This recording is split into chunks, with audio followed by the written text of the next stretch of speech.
আপনাকে ভালোই ভাববে, আর একজন খারাপ চরিত্রের মানুষ আপনাকে তার মতো খারাপই ভাববে। যার চরিত্র যেমন, তার চিন্তা ভাবনাও তেমন। তাই কখনো কারো খারাপ মন্তব্যে বিচলিত হয়ে যাবেন না। ভাববেন না যে সে আপনার ব্যাপারে যা বলছে তাই সত্য। আসলে সে আপনার ব্যাপারে মন্তব্য করে তার নিজের মনোভাবের জানান দিল।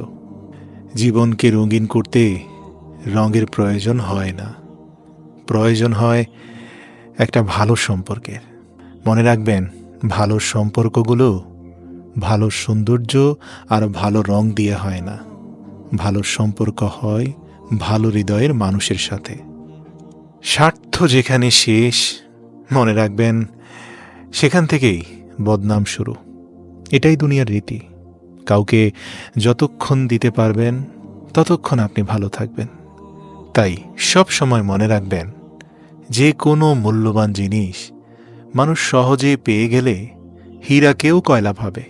আর এজন্যই গুণীজনরা বলেছেন, ঘাম ঝরিয়ে পরিশ্রম করে লাল চালের ভাত আর মার খেয়ে যে প্রশান্তির ঘুম আসে, দুর্নীতির টাকায় 5 স্টার হোটেলের রিচ ফুড খেয়ে সেই ঘুম কল্পনাও করা যায় না।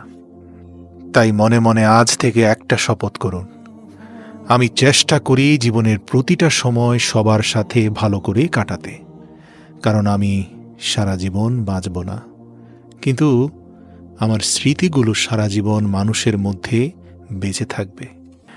ভালো থাকতে হলে রাজপ্রাসাদের প্রয়োজন নেই, ভরসা পাওয়ার মতো একটা মানুষই যথেষ্ট।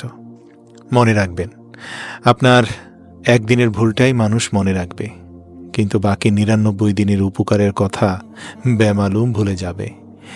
এটাই পৃথিবীর বাস্তবতা। এটা মেনে নিয়েই আপনাকে চলতে হবে। আর এজন্যই কখনো কখনো ধরে রাখার চেয়ে ছেড়ে দেওয়া উত্তম। আচ্ছা বলুন তো, বুদ্ধিমান কে? আমি বলবো সবার কাছ থেকে কিছু না কিছু শিক্ষা নেয় যে। আচ্ছা বলুন তো, শক্তিশালী কে? আমি বলবো নিজের ইচ্ছাকে নিয়ন্ত্রণ করতে পারে যে। আচ্ছা বলুন তো, সম্মানীয় কে? আমি বলবো অপরকে সম্মান করে যে। আচ্ছা বলুন তো, ধনবান কে?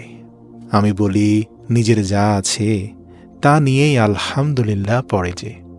পৃথিবীর সবচাইতে দুর্বল স্থান হলো মানুষের মন, আর সবচাইতে দুর্বল অস্ত্র হলো ভালোবাসা। পৃথিবীর সবচাইতে ধারালো অস্ত্র হলো অভদ্র মানুষের জিহবা, আর সবচাইতে বড় শত্রু হলো গোপন ষড়যন্ত্রকারী। যাকে বন্ধু ভেবে কাছে টেনে নিয়েছেন, কখনো বুঝতেই পারেননি যে সে গোপনে আপনার বিরুদ্ধে ভয়ঙ্কর ষড়যন্ত্র